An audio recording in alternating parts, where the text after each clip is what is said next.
말씀 함께 보겠습니다. 여호수아 2장입니다.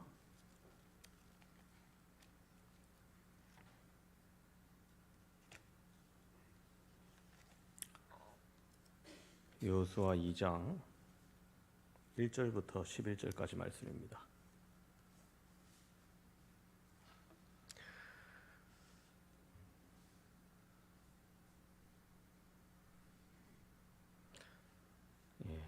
담하러 왔느니라.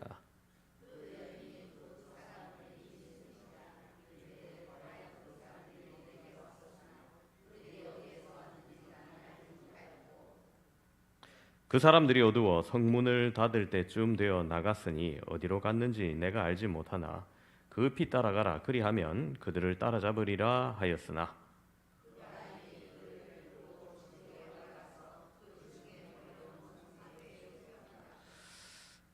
그 사람들은 요단 나루터까지 그들을 쫓아갔고 그들을 뒤쫓는 자들이 나가자 곧 성문을 닫았더라.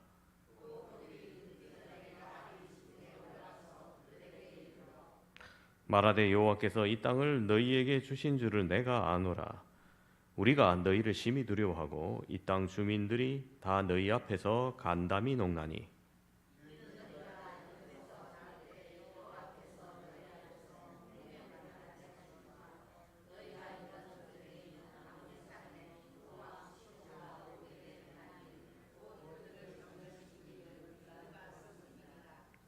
우리 함께 읽겠습니다. 우리가 듣자 곧 마음이 녹았고 너희로 말미암아 사람이 정신을 잃었나니 너희의 하나님 여호와는 위로는 하늘에서도 아래로는 땅에서도 하나님이시니라. 아멘. 수요예배 나오신 여러분을 환영합니다. 오늘 말씀 우리에게 굉장히 익숙한 내용의 본문입니다. 한 달 전쯤에도 제가 대예배 때 함께 나누었던 본문이죠. 우리가 주일학교 성경 공부 교재 킹덤 스토리 내용과 수요예배 본문이 함께 가기 때문에 그렇습니다. 그럼에도 불구하고 주의 말씀은 항상 우리에게 새롭게 들립니다. 곱씹어서 다시 보고 또 은혜 받으시기를 소망합니다. 먼저 배경을 살펴보면 여호수아가 가나안에 들어가기 앞서 시딤에서 정탐꾼 2명을 가나안의 관문인 여리고로 보냅니다. 자, 이스라엘 백성들 아시다시피 광야에서 40년을 보냈습니다. 어떤 분은 애굽에서 가나안까지 너무 멀어가지고 가는데 40년 걸린 줄 알아요. 아닙니다. 아무리 어린아이, 노인이 있었다고 해도 아무리 천천히 가도요. 석 달이면 차고 넘쳐요. 그러면은 왜 그래 오래 걸렸습니까? 징계받고 훈련받는 과정이었기 때문입니다. 처음에 출애굽하고 홍해 건너고 시내산 가서 언약을 받을 때 모세가 시내산에 올라가서 40일간 언약 받고 내려오고 또 금송아지 만들고 다시 하고 이런 사건이 있었죠. 아무튼 하나님께서 이제 이 백성이 나를 섬길 율법을 주십니다. 거기서 시내산 언약이라고 하죠. 그러면 하나님이 거하실 성막 만들고 성소 만들고 지성소 만들고 지성소 안에 있는 법궤 만들고 성소 안에 있는 금은 기명들 등대 전설병 분향단 이런 거 만들고 만들 거 많아요. 그러면서 한 2년 보냈습니다. 거의 2년. 그럼 나머지 38년은 뭐 했습니까? 그게 문제야.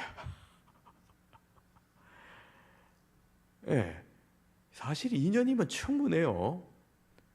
그래서 2년 만에 사실은 가나안 입구에 도달합니다. 이 지금의 동부 쪽 입구가 아니라 사실은 남부 쪽 입구. 거기가 바로 가데스 바네아죠. 자, 가데스 바네아에서 12명의 정탐꾼을 보내는 바로 그 사건 때문에 징계를 받는 겁니다.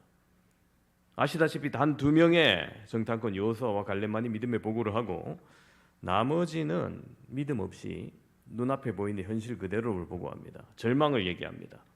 그런 과정에서 이스라엘 백성들이 불평과 원망이 터져나오고 하나님을 불신하고 모세를 죽이고 돌아가자 하는 말까지 서슴없이 합니다. 이 하나님께서 이런 악한 세대, 이 1세대들 가나안에 들어가지 못하고 다 광야에서 생을 마감하겠다. 그날 다 죽이신 거 아니에요. 이 40년이 지나면서 천천히, 예. 그때 당시는 뭐 평균 수명이 그래 길진 않으니까 그래 죽은 건 죽어 나갑니다. 광야에서. 자, 여러분, 여호수아는 그때 당시 믿음의 정탐꾼으로 있었습니다. 물론 그때는 젊은이였죠. 그러나 지금은 이스라엘 민족을 이끄는 지도자입니다. 그래서 그럴까 여호수아는 다시 가나안을 목전에 두고 많이 안 보내요. 딱 2명만 보내요. 최정예 2사람만 보냅니다. 많이 보내봤자 소용없다는 걸 알기 때문입니다. 자, 이 2명의 정탐꾼 여리고로 들어가서 기생 라합의 집에 유숙합니다. 모르겠어요. 이때 막 호텔이 있고 그러진 않았을 건데 아마 정탐꾼의 신분으로 여러분 들어가면 어떻게 해야 됩니까? 최대한 안 들켜야 될 거 아니에요. 최대한 조용히 관심 없는 거 좀 외진 그런 여관 같은데 그런 데 가야 될 거 아닙니까? 뭐 바로 그 집이 기생 라합의 집이었던 것 같아요. 그런데 어떤 사람이 이 2사람 수상하다고 여기고 여리고 왕이 고발합니다. 아무래도 이스라엘 정탐꾼 같다는 거죠. 자, 여리고 왕이 군사를 보냅니다. 잡아오라 합니다. 라합의 집에 들이닥쳐서 이 집에 들어온 사람 2사람 내놔라고 끌어내라고 얘기합니다. 자, 여러분이 라합 같으면 뭐라고 대답해야겠습니까? 이때 대답을 잘해야 돼요. 네. 바른 대로 내가 신고해서 민족의 편에 서느냐. 옛날에 우리 초등학교 때 뭐 간첩 신고 뭐 1, 2, 3 해가지고 뭐 최고 뭐 3천만 원 뭐 이런 거 있었지 않습니까? 그죠? 요즘 얼마인지 모르겠습니다만 때는 이때다 하면서 일확천금을 노릴 것인가? 그렇지 않으면 숨겨주고 그 이스라엘 민족의 편에 구원을 바라보느냐? 그런데 이미 라합은 마음이 서 있는 상태예요. 지혜롭게 대답합니다. 여기 안 들어왔다 이러면 어떻게 됩니까? 당연히 뒤집니다. 그죠? 그러니까 이미 다 보고 왔기 때문에 확신 가운데 있어요. 집을 더 철저히 수색할 수밖에 없습니다. 그래서 과연 그들이 우리 집에 들어왔다 얘기합니다. 그런데 성문 밖에 해가 지기 전에 나갔으니까 빨리 쫓아가면은 잡을 수 있을지 모르겠다. 그랬더니 빨리 가버려요. 그 사람들이. 참 지혜로운 여자죠. 그런데 라합이 여러분 이 정탐꾼을 왜 숨겨줍니까? 9절부터 그 이유가 나옵니다. 9절부터 11절을 보시면은 말하되 여호와께서 이 땅을 너희에게 주신 줄을 내가 아노라. 우리가 너희를 심히 두려워하고 이 땅 주민들이 다 너희 앞에서 간담이 녹나니 이는 너희가 애굽에서 나올 때 여호와께서 너희 앞에서 홍해 물을 마르게 하신 일과 너희가 요단 저쪽에 있는 아모리 사람의 두 왕 시온과 옥에게 행한 일, 곧 그들을 전멸시킨 일을 우리가 들었습니다. 우리가 듣자 마음이 녹았고 너희로 말미암아 사람이 정신을 잃었나니 너희의 하나님 여호와는 위로는 하늘에서도 아래로는 땅에서도 하나님이시다. 여러분 그렇습니다. 여러분 이 기생이란 직업이 사실은 막 존중받고 이런 직업은 아니잖아요. 뭐 존경받고 오히려 천대받고 멸시받는 직업이지만 여러 사람을 만나고 또 눈치가 없으면 이거 장사를 못해. 눈치를 잘 그래야 먹고 사는 직업이죠. 자, 라합이 여러 사람을 만나면서 바깥 사정, 특별히 이스라엘 백성들의 이야기를 잘 들었던 겁니다. 그리고 그들의 하나님이야말로 진정한 하늘과 땅의 주인 되신 하나님이시구나 하는 것을 깨달은 거죠. 여러분 뭐 누가 성경을 가르쳐 준 거 아닙니다. 성경 통독 과정 라합이 와서 들은 거 아니에요. 우리 광순장 군사님 가서 전도한 것도 아니에요. 그죠? 소문을 듣고 여호와 하나님께서 하신 일, 이스라엘 백성이 지금까지 겪어왔던 모든 일을 듣고 믿음이 생겼던 거예요. 자, 이제 라합은 정탐꾼을 숨겨준 이유를 지금 말했고 동시에 뭘 요구합니까? 그 다음에 자신의 가족들을 구원해 달라고 얘기해요. 그녀는 이 든든한 여리고성, 이 절대 부서지지 않을 것 같은 여리고성일지라도 그들과 함께 하신 그 하나님이라면은 반드시 우리가 패하겠구나, 반드시 성이 무너질 것이구나 하는 걸 알았던 거예요. 그때 정탐꾼이 자신들을 선대한 목숨을 살려줄 라합을 우리도 선대하겠다고 약속을 합니다. 자, 이게 오늘 말씀의 줄거리죠. 그럼 여러분 우리는 이 라합의 행동을 통해서 무엇을 보아야 될까요? 어떤 점을 우리가 교훈받아야 될까요? 첫 번째 중요한 건 여러분, 믿음은 들음에서 난다는 거예요. 그렇죠? 여러분 라합은 하나님을 직접 체험한 적이 없습니다, 사실. 그죠? 여러분 체험하면 마음 굉장히 강력할 것 같죠? 여러분 생각해 보면은 출애굽 1세대 엄청난 체험을 했습니다. 그죠? 홍해가 갈라지는 것도 봤습니다. 만나가 내리는 것도 봤고 실제로 먹었어요. 그런데 이 라합은 홍해 갈라지는 것도 못 봤지, 만나가 내리는 것도 못 봤지, 먹어보지도 못했습니다. 그런데도 라합은 여호와께서 이 땅을 너희에게 주신 줄 아노라 이렇게 고백하죠. 어떻게 알았습니까? 아까도 얘기했지만 소문을 듣고 한 거예요. 너희 하나님, 홍해를 마르게 하신 하나님, 너희 하나님, 그 아모리 왕 두 왕을 무찌르신 그 하나님, 그걸 들었을 뿐인데 라합은 믿음으로 반응한 겁니다. 여러분 1세대 이스라엘 백성들 어땠습니까? 얼마나 광야에서 많은 기적을 맛봤어요. 모세가 지팡이로 치니까 막 물이 솟아나고, 그런데 조금 더 가고 또 목마르고 하니까 또 불평하고 원망하고. 여러분 보아도 경험해도 믿지 않았습니다. 그러나 라합은 보지 못했지만 들음으로 믿어요. 누가 더 귀한 거예요? 당연히 라합이죠. 여러분. 성도 여러분, 믿음은 보는 데서 나오는 것이 아니라 오히려 듣는 데서 나는 것을 믿으시기 바랍니다. 믿음은 들음에서 나며 들음은 그리스도의 말씀으로 말미암느니라. 로마서 10장 17절이죠. 그렇습니다. 여러분 우리가 말씀을 듣고 반응하길 소망합니다. 라합과 같은 확고한 믿음 가지시기를 축원합니다. 두 번째로 오늘 여러분 이 믿음은 행동으로 드러납니다. 여러분 라합은 단순히 그것을 믿는다 지식적인 믿음이 아니었어요. 행동을 합니다. 목숨을 겁니다. 정탐꾼을 숨겨주고 도망갈 길을 마련해 줍니다. 이거 쉬운 선택 아니에요, 여러분. 그죠? 발각되면 자신도 한꺼번에 죽을 수 있어요. 민족주의적으로 보자면 라합은 자기 민족을 지금 배신하면서 하나님 편에 서기로 결단하는 겁니다. 이게 단순한 호의가 아니죠. 목숨을 건 믿음인 겁니다. 야고보서 2장 25절에 이렇게 말해요. 또 이와 같이 기생 라합이 사자들을 접대하여 다른 길로 나가게 할 때 행함으로 의롭다 하심을 받은 것이 아니냐. 그래요. 그 믿음에 행하는 믿음입니다. 말뿐인 믿음이 아니라 실제 행동으로 드러났던 믿음인 거죠.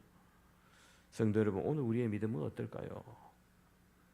주님 믿습니다 하는데 혹시 그 고백으로 딱 끝나는 거 아닙니까? 더 이상 연결되는 것이 없는 게 아닙니까? 여러분 믿음은 반드시 삶으로 드러나야 됩니다.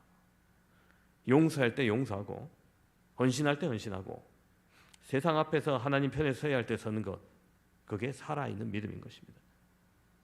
세 번째로 오늘 라합은 믿음의 사랑에게 임하는 하나님의 인자하심을 그대로 우리에게 다 보여줍니다. 이 굉장히 중요한 부분이에요.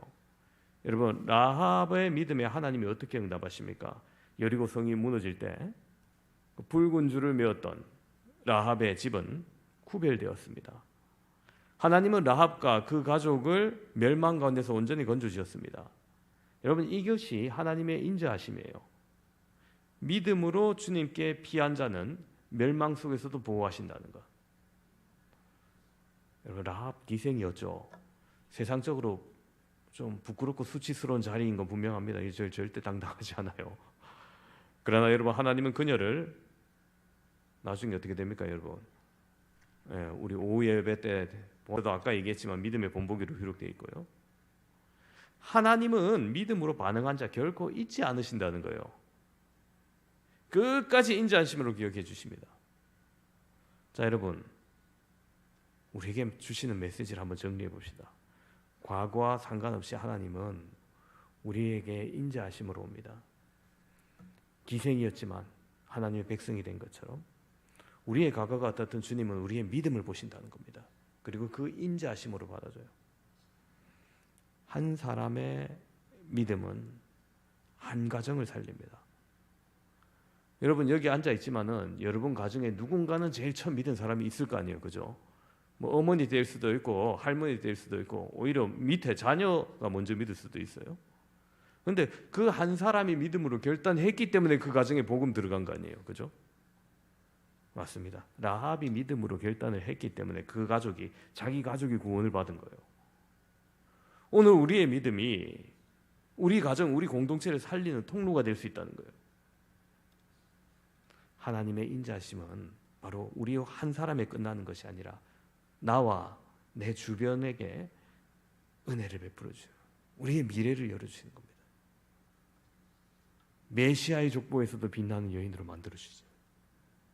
여러분, 우리의 삶도 그 하나님의 인자하심 안에 새롭게 쓰임 받으시기를 바랍니다.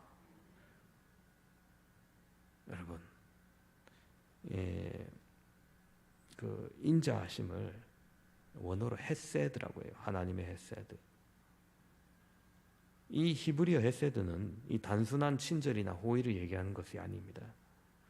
언약을 맺으신 하나님이 끝까지 지켜주신 사랑을 얘기하는 거예요. 끊어지지 않는 자비와 은혜를 얘기하는 거예요. 놀라운 거죠, 사실은. 라합이 정탐꾼에게 처음에 그렇게 얘기했죠. 내가 너희를 선대한 즉 너희도 내 아버지 집을 선대하여 우리를 살려달라. 여러분, 여기서 선대하다는 말이 바로 헤세드와 개념이 맞닿는 거예요. 라합은 하나님에 속한 사람들에게 먼저 인애를 베풀었죠. 숨겨주면 헤세드를 베푼 겁니다. 하나님은 그 믿음의 응답으로 그녀와 온 집안의 언약적인 헤세드를 이루어 주신 겁니다. 가문 전체를 건지는 이 인애. 여리고성은 다 무너졌습니다. 사실 아무도 살아난 사람이 없어요. 라합 가정 빼고는 모두 다 죽었습니다. 근데 라합 한 명 때문에 지금 아버지, 어머니, 형제, 자매 모두 사라졌어요. 여러분, 그렇습니다. 하나님의 헤세드는, 인애는 개인을 살리고 그 믿음은 가문 전체를 살리는 은혜로 확장되는 겁니다. 나중에 여러분 마태복음 1장 5절에 보면 이렇게 기록해요. 라합은 살몬과 결혼하여 보아스를 낳는다, 이렇게 되어 있습니다. 룻기의 보아스의 어머니가 라합이죠. 보아스는 또 룻과 결혼하여 다윗의 할아버지인 오벳을 낳습니다. 오벳은 이새를 낳고 이새는 다윗을 낳는 거죠. 이건 또 지금 살고 있는 가족뿐만 아니라, 그죠? 몇 대를 거쳐 지금 나아가는 은혜를 주시는 거예요. 여러분, 이 헤세드는 단순히 지금의 위기만 모면하는 게 아니라는 거예요. 이게 얼마나 수지 맞는 장사예요. 내가 한 번 인애를 베풀었는데 내 자녀 계속 인애를 받는 거. 가문의 역사를 완전히 새롭게 쓰는 은혜 아니에요. 영원히 이어지는, 예수 그리스도까지 이어지는 영원한 언약적 헤세드를 받는 거예요. 여러분, 우리 교동문 할 때 자주 하는 거 있습니다. 시편 136편. 그의 인자하심이 뭐라 합니까?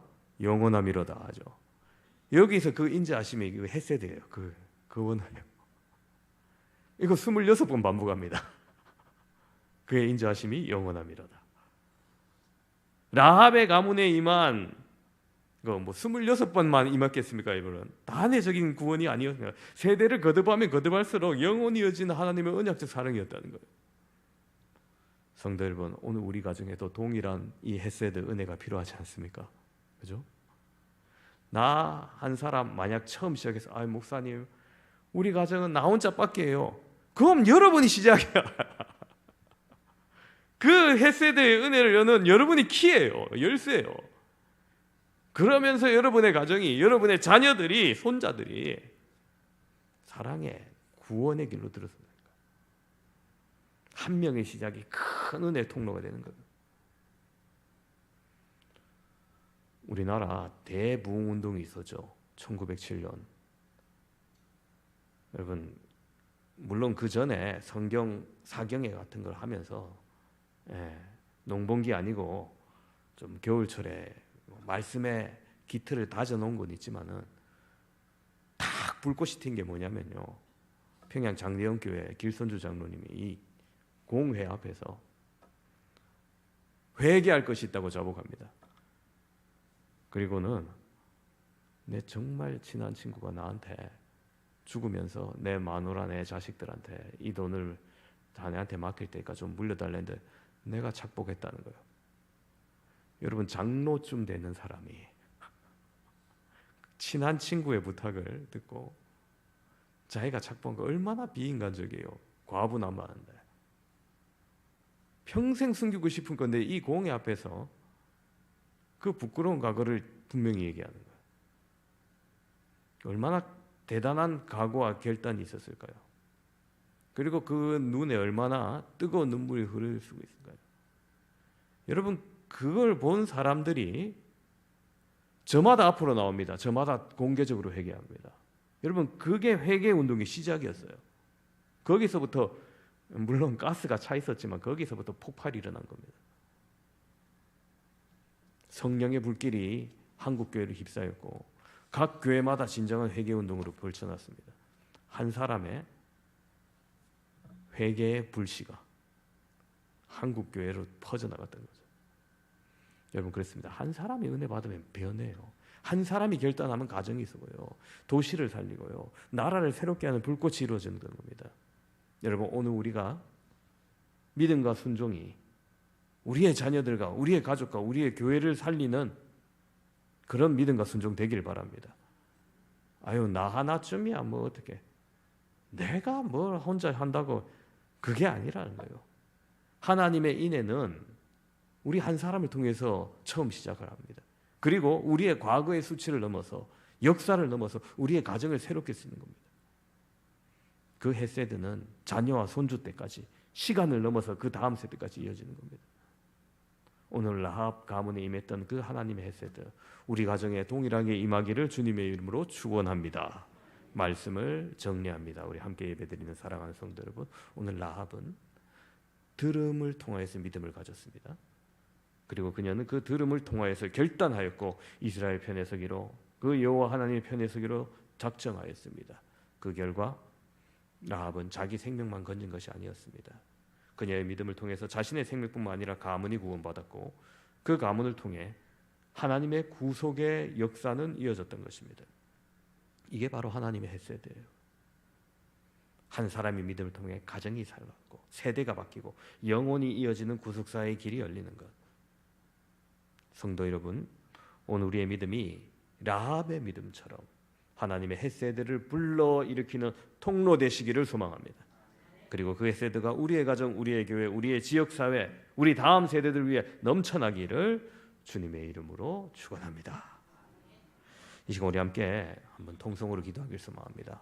기도하실 때 주님, 라합처럼 들은 말씀을 통하여서 믿음이 자라게 하시고 그 믿음을 붙잡고 살아갈 수 있게 해달라고 함께 기도합시다. 두 번째로 우리의 믿음이 행동으로 드러날 수 있게 해달라고 함께 기도합시다. 세 번째로 우리의 가정 위에 임하는 하나님의 헤세드, 인애를 기억하여 달라고 우리가 이와 같은 기도 제목으로 주여 한번 외치고 통성으로 기도하도록 하겠습니다.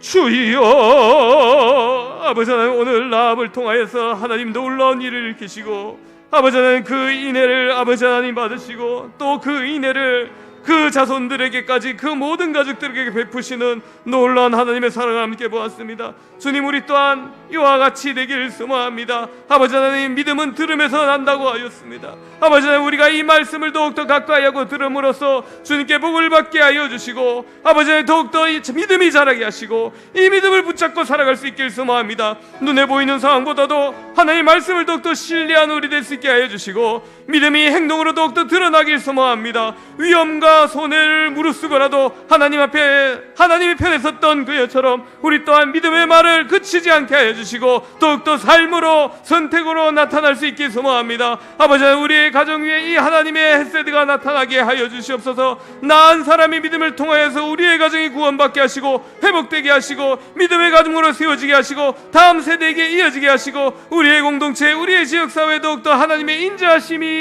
이어갈 수 있도록 함께 하여 주시옵소서. 하나님 감사합니다. 오늘 하나님은 라합을 그 놀라운 믿음의 고백을 들으시고 그녀에게 인애를 베푸셨던 것을 우리 함께 봅니다. 과거의 상처를, 수치를 주님의 배에 맡겼던 그녀는 하나님의 놀라운 은혜를 받았고 미래를 새롭게 여는 복을 받았던 것을 바라보면서 오늘 우리도 그렇게 인생의 어두운 부분마저도 주님 안에 맡기며 주님을 붙잡는